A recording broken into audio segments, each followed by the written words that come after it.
He's a AAA developer, indie developer, academic, and event organizer here in Montreal. Ladies and gentlemen, Osama Dorias. Alright, so hi Osama. Hello, how you doing, Antoine? Good, great. So thanks for coming in. That's my pleasure. It's very nice of you to have accepted our invitation, my invitation actually. Of course, I'm honored. So can you actually introduce yourself? Okay. Not sure where to start, but my name is Osama Dorias. I do a lot of things. One of them is I have my own little hobbyist indie studio with my partner, of course, Franco, and a whole bunch of other guys that are helping me. So my own, used loosely. I'm a mission designer at Ubisoft. Okay. I'm the coordinator of the video game programs at Dawson. And I'm a co-founder of the Montreal Independent Games Festival with my partner, Sam. Yeah. So, alright, so you're a man of many talents. Yeah. I suppose. And you manage to do that like every day within 24 hours? Yeah, that's why I have these raccoon eyes. Yeah.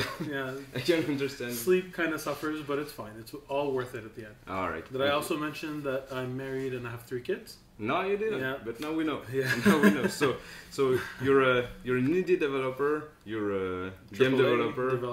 You're a father.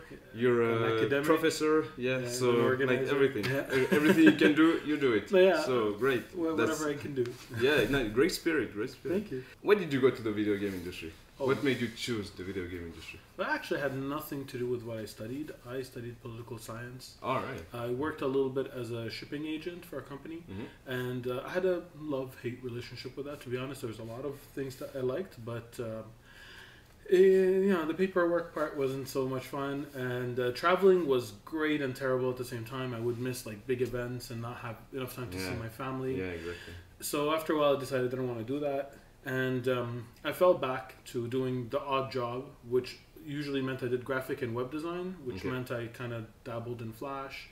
So I made a few little games and made a portfolio with that. And while doing this, I've always been part of the modding scene. So I did level design for Unreal Tournament and things like that, but unofficially modding scene, like not for the company itself. And I put together a portfolio, threw it out there to so many different places. I got 1 bite, 1 call, 1 interview, 1 job. All right. So yeah, just 1 call, up 1 job. Very efficient. No, actually very lucky, I would say. Yeah. Okay. Yes. And which company was it? It was Gameloft. That's where I started my career. I started as a game designer there in, oh God, what year? 2008? 2007. In 2007. Okay, so almost 10 years ago. So you started your career in video game, so almost 10 years ago. Almost. So I started there as a generalist game designer. Eventually I became a narrative game designer. I specialized in that. I loved it. It was a lot of fun. The projects were awesome. Then just my video game career, I went to a company called DTI, which later got bought by a company called GEE, where we made games for airplanes. So I went back to being a generalist game designer, a lead game designer for the company. So do you know if DTI, GEE makes game for all kind of airplanes or only specific companies? Almost everything. They have almost like 95% of the market. It's like if it's flying, it's probably GE, DTI. Yeah. So watch next time you take the plane. If you see like a DTI logo or a GEE logo, so look at the credits. Maybe it's made in Montreal, Yeah. So yeah, it's great. Yeah. Absolutely. So I stayed there for a couple of years, had a lot of fun. It was great, and then I had an opportunity at Ubisoft to be a mission designer. It was recently, right? Very recently.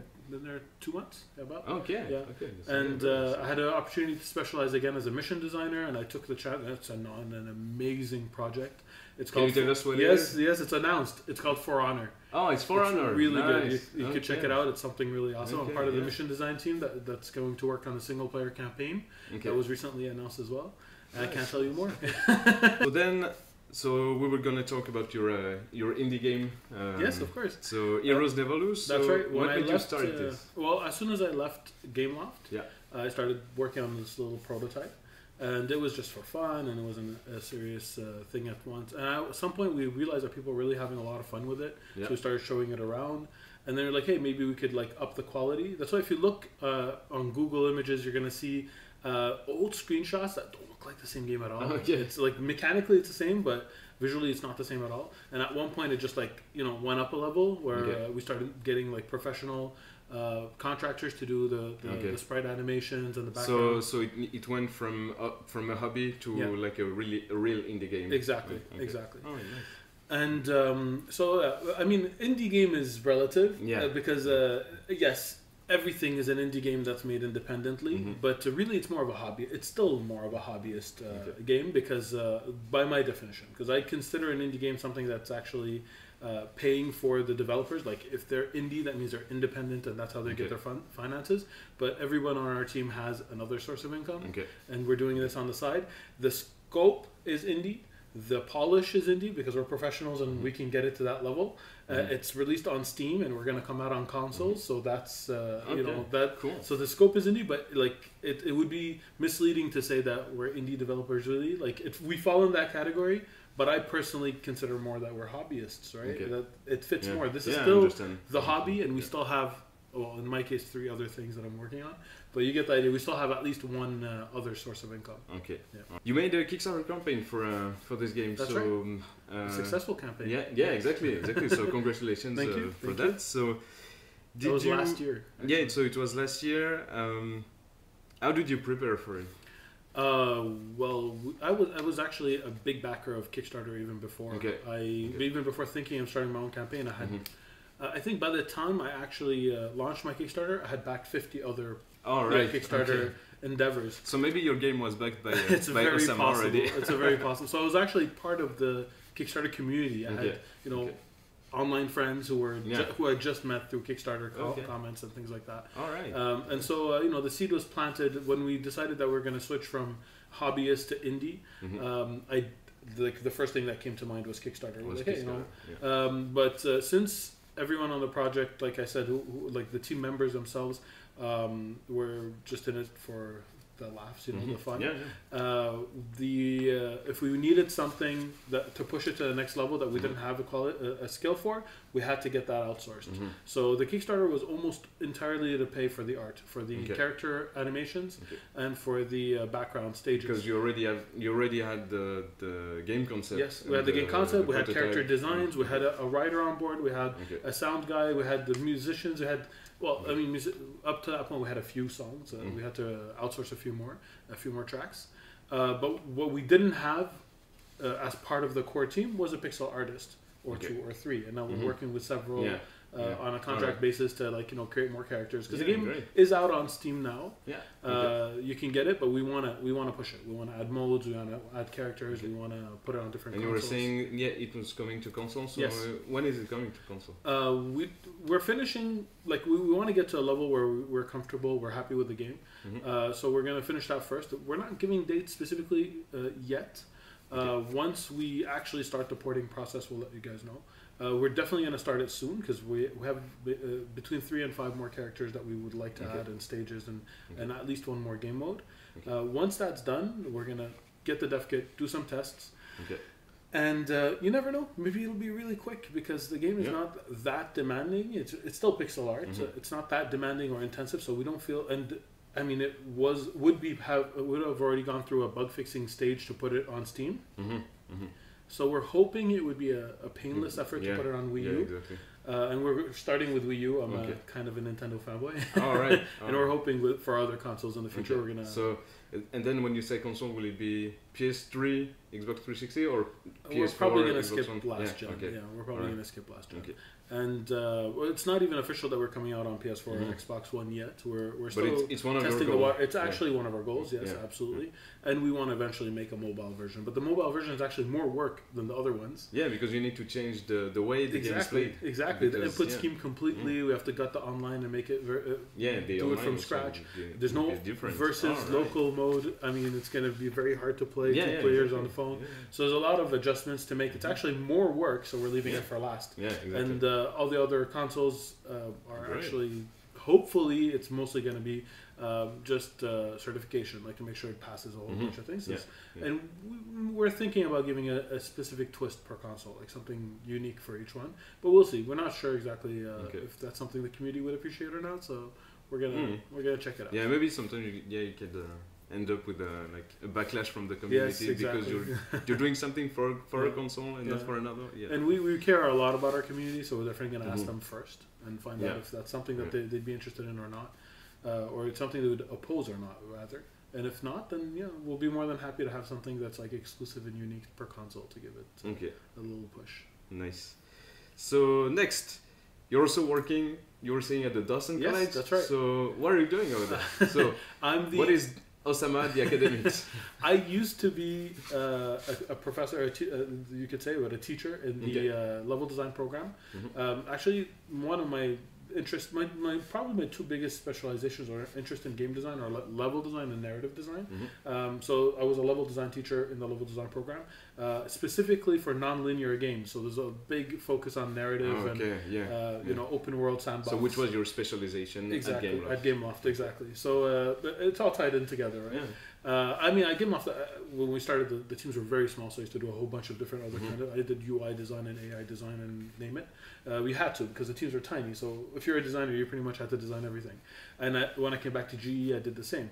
But one of my focuses was level design when I was at Gameloft as well. So when I went to Dawson and started teaching in the level design program, the then coordinator of the program decided to leave, and there was a vacancy. And I took over as a coordinator of the program. We focus on Unity, the Unity game engine, because it's very robust. And by the end of it, you'll be able to use the C# to script a game. I mean, a complete game. And as is shown by the end in our vernissage, and all the students come up with their games as well and show that. And the third is, of course, art. We used to, in the first cohort, we started by focusing on both 2D and 3D art. We're shifting away from 2D now, and just to have an even more strong focus on 3D. On 3D. We realized that 2D is easier to pick up on your own, and it takes a lot of time to actually master it. But with just a few courses in 3D, you know, the students can really make something more concrete. So that's the program. We actually, I say I co-authored it because there were a lot of people who helped. I mean, I'm not an expert in all these fields, obviously, and so we had several meetings with industry veterans who would come and lend their knowledge and look over the program, and we're still going through that process now. After the first cohort, we asked the students what they like. That change from 2D to 3D is recent, and we plan to improve the program over the years. So. Most of the teachers are indie developers, or professional indie developers. There was Luc Tremblay who worked at Sauropod, which is a big indie dev. Now one of the biggest success on Kickstarter for Canada and Quebec. It is the biggest Canadian Kickstarter. It is ever. All right. It's like 700,000. Yes, something along those lines. They asked for, I think, 80,000. So their game is called Castle Story. I will put the link in the description, so you're just gonna check it out. So it's great success. Yeah. Absolutely. So that's Luc Tremblay, the Salim La Rochelle, who has his own Kickstarter, successful Kickstarter. Exactly, right. And his game is coming out in a few months, I hope. I hope I'm not rushing him by making this statement, but it's coming out soon. He posted something on Facebook saying it was coming in 2016. Exactly, it's definitely this year. I think it's in a few months, but we'll have to wait and see. Yeah, it looks amazing. Exactly. It's a great idea. Exactly. Another great success in Kickstarter. So exactly. Awesome. Basically, that we have a lot of guest speakers who are indie developers as well and the like. So. It's very indie focused. I mean, and by the indies for the indies. I guess. Exactly. And also, last year you started the first indie game festival in Montreal. That's right. So, how would you describe it? What was the event? What was the scope of the event?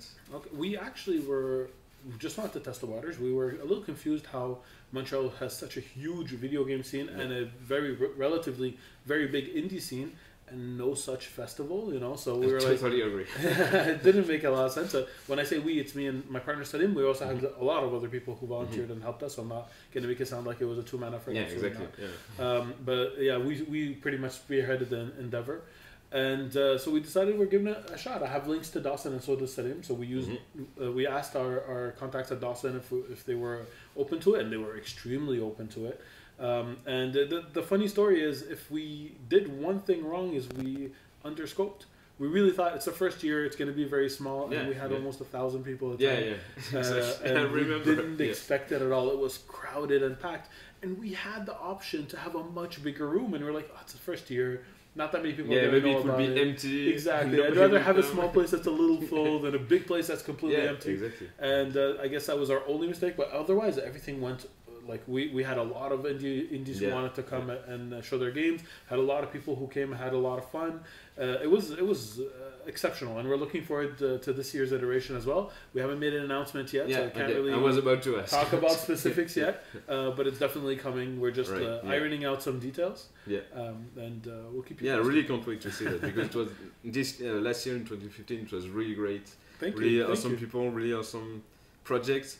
But I was just wondering, was it only projects from Montreal, or were there other people? We decided not to limit it, but we didn't expect anyone from outside of Montreal to even find out about it, let alone come. But we actually ended up getting quite a few studios from, hobbyists from Ontario. And we even had some from Vermont and from the States. Okay. We were very surprised. Yes, we had, and we found out the day of, because when they signed up, we didn't have any form. What is your address? So we didn't know. And then on that day on Twitter, there were a few studios who were like, on our way to Montreal for the festival. And we're like, oh wait, you're not in Montreal. It was a little bit of a pleasant surprise, but I mean, maybe next year it's going to be even bigger. I mean, the Boston Independent Games Festival gets people from all over the world. So realistically speaking, maybe this is something that's going to happen as well. Our intention was never to limit it. We had studios from Sherbrooke as well. Like, it wasn't from other places in Quebec, and from Toronto and from Ottawa. So we were kind of expecting that, but the States, even though they're not that far, we thought, in terms that was like something smaller. So exactly. But definitely get it. So great. So next one will be also next summer. Yes, we're aiming for around that. So next summer, stay tuned. I will let you know as well, because it's a great event, and if you can come, just come visit us. It's really great. Then we'll talk about Montreal as a video game city it's number 3 place for video game development. Yeah. So in your opinion, what makes Montreal such a great city for video games? Is there a reason for you or something? That's a very difficult question to ask in a very short... But I really believe, and this is going to sound extremely biased, but I believe I would have given you the same answer otherwise. I really believe one of the reasons, or if not the biggest reason, that Montreal is a hub is because of Ubisoft. Because when Ubisoft opened its doors, there were no other video game companies here. They were the first. There were no big studios.